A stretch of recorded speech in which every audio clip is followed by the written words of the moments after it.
Hey there, Scott Ewart here from meetscottewart.com, and what I wanted to talk to you today was just helping find your way around the WordPress.org back office. And I get lots of questions about just different things. If you don't do things often enough inside, you sort of lose track of where things are and how you go take care of a couple of quick things. So what I thought here I would do is just cover the 5 things that I think you'll do most often and how to get around the back office there. So first we'll talk about writing new blog posts, and probably the biggest thing that you'll do there. So we'll talk through that, and then just adding new pages, replying to comments from other people, and editing out some of the spam if your spam doesn't catch it. Adding functionality through widgets. So anything that you add along the sidebar of your blog there is a widget, and how you'll put some functionality into there. Where you find it's a little tricky sometimes. And then finally just going in and getting some settings modified, and we'll walk through that too. So let's go ahead and jump over there and take a look at the back office. So over here on the back office, we have just your regular dashboard here, and recent comments and some other things here. But over on the side is how you do most of your navigation. And first we're going to talk about posts. So I'll just click on posts, and that'll take you over to the post page. Now on the post page, it lists all of your recent posts, as well as any that you might have in a draft form. So a couple things that you can do from here. There's bulk actions that you can do if you wanted to select all of your posts and do a bulk action of edit, or do any sort of delete or anything like that. You can certainly do that with the post. I'm going to uncheck that. I'm not going to do that. But what I really want to do is just go into one of these, and we'll just do an edit, and I want to show you just a couple of things around a post. So of course, here's your title.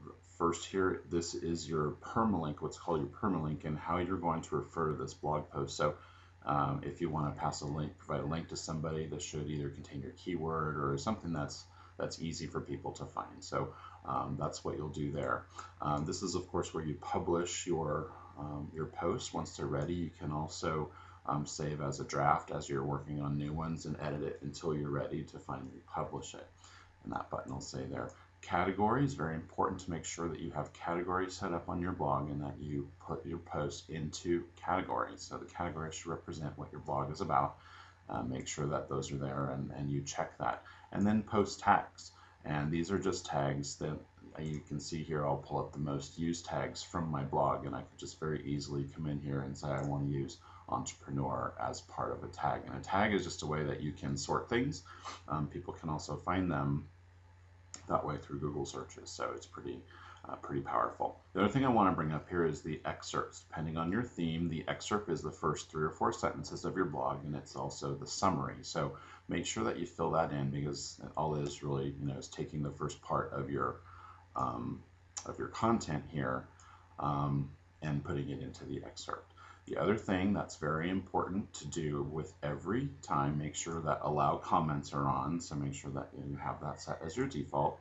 But these are all the comments that have come in on the post so far. But really wanted to do here was talk about the all-in-one SEO pack at the bottom. And that's where you want to make sure that your title is here. The description that's going to show up in the web page that gets created here, and the keywords. This is very important that you install this plugin, the SEO pack. Make sure that you do this for every page and every post. So those are where you can do a few things for around posts. The next thing that I want to do, and just add new. Here is where you would add a new post, add a new category. You can create new tags, and there's also an editorial calendar that you can use to schedule your posts, and that's a plugin as well that you can find for searching plugins. All right, so now I want to take a look at pages. And over here at pages, so the next thing that you'll do is you'll want to be adding in new pages. So you'll either do an add new, or you'll come in and edit the pages that you have. You'll see I have quite a few. I have 22 pages total, 18 published, but I think I only have 5 or 6 on my blog. So some of them are in progress, or they're old versions, but this is basically where you do that. If we come over here and take a look at my blog very quickly,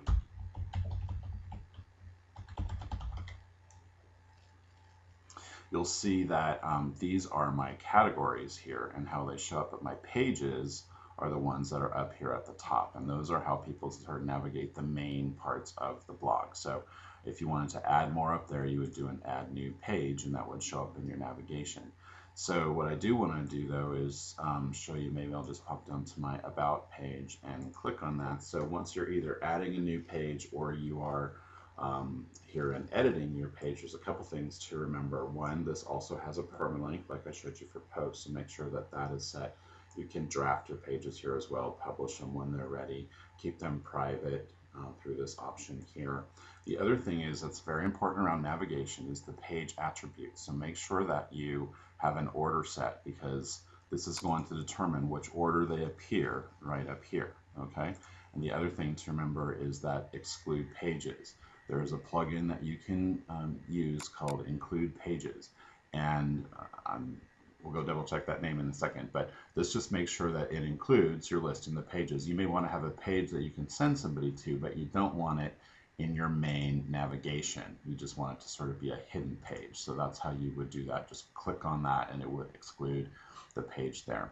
The other thing that I want to make sure that you do is down at the bottom again, your all-in-one SEO pack. So make sure that you fill that out.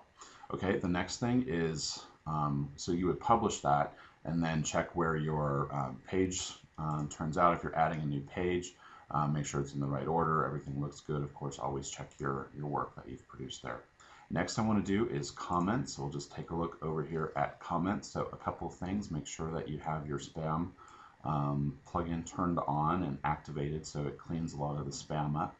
You will still get one every once in a while, but these are comments, and basically you just come in. See here I have a comment to approve. I can just click on approve, and that would go ahead and let the comment show up on my blog. I can also reply here to this person, which I will do here shortly, but reply there and thanking them for the comment, or make some comment back to a comment that they might have made here.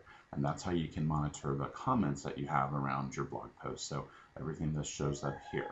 So those are really comments. Again, you can do bulk actions here. So if you wanted to select a whole bunch, let's say you did have some spam, select it, mark as spam. There's a couple of bulk actions that you can do there on the comments page as well. Okay, so the next thing that I wanted to do was talk about appearance, and really these are your widgets. So I'm going to click on appearance, and this is where you're going to find your widgets and also your themes. So quickly about themes, just mention here that this changes your look and feel. I have the fresh news theme, which gives it these pages and the widgets on the sidebar, but there's lots of free themes and lots of things that you can play with there. And if you install a theme, you just install it and go look, see what it does to your blog, how it looks, and decide if you like it, if you want to change it. But I really want to talk about widgets.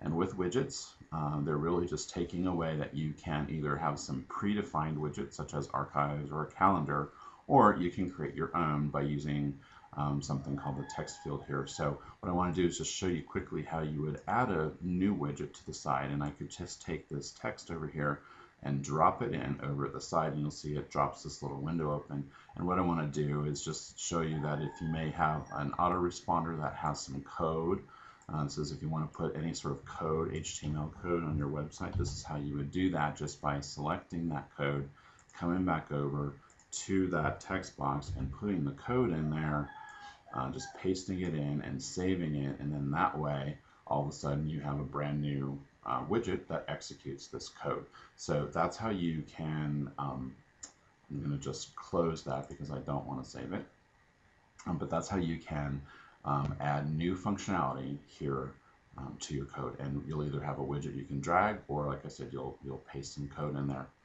Okay, so that is widgets, and the very last thing that I wanted to do was just talk over settings. These are the settings. As you see, the more plugins that you have here, the more settings that you have for them. These are just general settings for your blog when you're writing blog posts, when people are reading them, or when they're discussing them in your forums. That's what all of these are for. We start getting into permalinks and all the plugins. So they each have different settings that you can use for them. Okay, so one last thing that I didn't talk about before, but I figured it was really important to do, and that is just go over plugins. And plugins are a way that you can add additional functionality to your blog very quickly. You can see here that I have several plugins, a couple that I'll point out just to talk about them as we are. One is Super Cache. Install that, make sure, because it makes your blog run faster. The other thing, Google Analytics, another thing very important to have. Make sure that you do that. WordPress database backup, can't stress enough how often you should back up your database and make sure that you have that plugin. Another one that's really important to have is Comment Love. I'm going to call that out because what happens, you install that, it's a plugin, and then when somebody leaves a comment on your blog, it also leaves a link back to their blog for them. So it establishes a backlink for them and it encourages them to interact with you. So those are all good things. Okay, so that was really just a quick overview, some of the 5 things you'll do most often when you're trying to find your way around your WordPress.org back office. Thanks very much for checking this out. If you are interested in learning more little tips like this, take a look over at my website at meetscottewart.com. Thanks for being with me today, and we'll talk to you soon. Take care. Bye-bye.